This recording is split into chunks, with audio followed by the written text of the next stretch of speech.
అస్మద్గురుభ్యో నమః. మన వాళ్ళు మంచి ప్రశ్న అడిగారండి.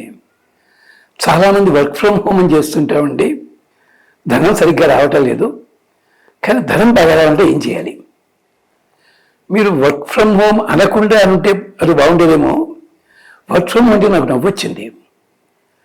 1967 కంటే ముందు ఉభయ రాష్ట్రాల్లో, అంటే తెలుగునాట 2 రాష్ట్రాల్లో కూడా కొందరు మహాపండితులు ఉండేవారు. స్కూళ్ళలో టీచర్లు వాళ్ళు, కానీ స్కూల్కి వెళ్ళేవారు కాదండి. వారంలో 2 రోజులు 3 రోజులు స్కూల్కి వెళ్ళేవారు. మన ఉత్తర రోజుల్లో ఇంటి దగ్గరే ఉండి పాఠాలు తయారు చేసి పలకల మీద రాసి నోట్స్ల మీద రాసి, అలాంటి వాళ్ళు విశ్వనాథ సత్యనారాయణ గారు ఇలాంటి వాళ్ళు ఉండేవారు. అదేమిటి ఆ రోజుల్లో వర్క్ ఫ్రమ్ హోమ్, అది అప్పట్లో.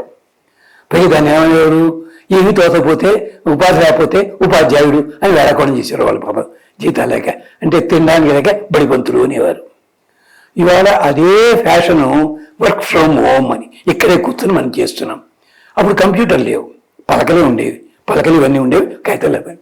సరే, ఇంతకీ చెప్పొచ్చేది, మరి వాళ్ళు అడుక్కుని పోలేదే, వాళ్ళును చేశారు వారు, కానీ ప్రఖ్యాతి తెచ్చుకున్నారు. తెచ్చుకోవడమే కాదు, వాళ్ళ కుటుంబాల వాళ్ళు నిలబడ్డారు. కారణం ఏమిటంటే, చేస్తున్న పని మీద ఏ శ్రద్ధ ఉంచాలి, ఎలాంటి శ్రద్ధ ఉంచాలి, దానికోసం ప్రయత్నించాలి. అలాంటి వాళ్ళ కోసం ధనలాభానికి ప్రయత్నం చేస్తున్నాం.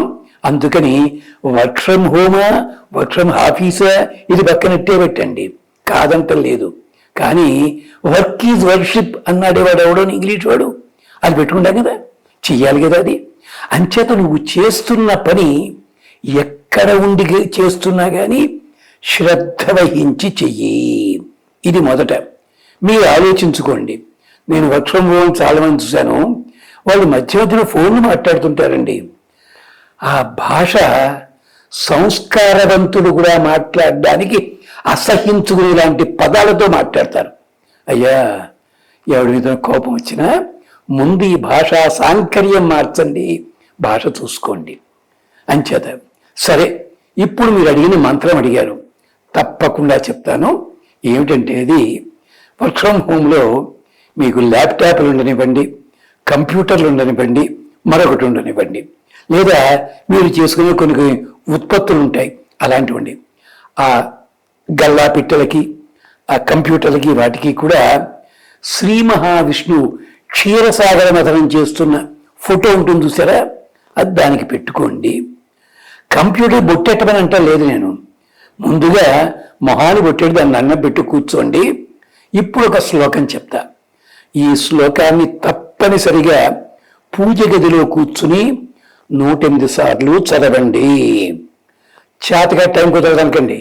మీకు టైం కుదరకపోతే వారానికి ఒక రోజు ఎక్కడెక్కడికో వెళ్ళి ఏంటది దాన్ని సుఖంగా బతకడం ఎలాగా నేర్పుతారు ఒక స్వామీజీ. అక్కడికి వెళ్ళి వారానికి 40,000 ఖర్చు పెడతారే, అక్కడ 6 గంటలు కూర్చుంటారే. ఇలాంటిది రోజు లోపల 15 నిమిషాలు కూర్చోలేదా మీరు? చెయ్యండి. సాయంకాలం కూడా 5 నిమిషాలు చెయ్యాలి. ఏమిటది? కార్తవీర్యార్జునో నామ రాజా బాహు సహస్రవాన్ తస్య స్మరణ మాత్రేణ హృతం నష్టం చ లభతే. మళ్ళీ ఒకసారి చదువుతాను, మీరు రికార్డ్ చేసుకోవచ్చు. కార్తవీర్యార్జునో నామ రాజా బాహు సహస్రవాన్ తస్య స్మరణ మాత్రేణ హృతం నష్టం చ లభతే. కార్తవీర్యార్జునుని తలుచుకుంటే మనసారా ఈ ఫలితం లభిస్తుంది.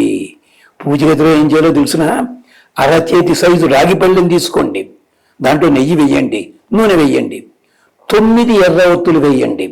ఎర్ర ఒత్తులని షాపులో ఎర్ర ఒత్తులు అరక్కండి, తెల్ల ఒత్తుల్ని కుంకంతో మెదపండి, ఎర్ర ఒత్తులు వెయ్యండి. ఎలా వెయ్యాలి? ఆ 9 కూడా 9 దిక్కులుగా వెయ్యాలి, తూర్పు పడమర ఇలాగా వేసి వెలిగించండి. ఆ దీపాన్ని యువతలకి పెట్టండి పూజ గదిలోంచి. ఎంచేత కొండెక్కేటప్పుడు మండిపోతాయి, అవి పెద్ద మంట వస్తుంది, అందుకని యువతలకే పెట్టి ఈ మంత్రాన్ని 108 సార్లు చదవండి. దాని చుట్టూ 11 సార్లు ప్రదక్షిణ చేయండి మంత్రం చదువుతూ. నైవేద్యానికి హడావిడేం లేదండి. వచ్చిన బెల్లం ముక్కో పటిక బెల్లము, వీలైతే ఏమన్నా స్వీట్ చేయించండి.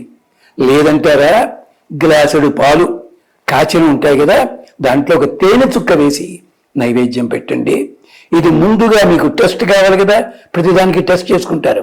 ఒక 40 రోజులు చెయ్యండి, మీకు ధనలాభం ఎంత తేడా వస్తుందో మీకు తెలుస్తుంది. రాత్రి పడుకోబోయే ముందు కాళ్ళు చేతులు కడుక్కుని 11 సార్లు చదవండి. ఇదొక పని. కనకధార స్తవం.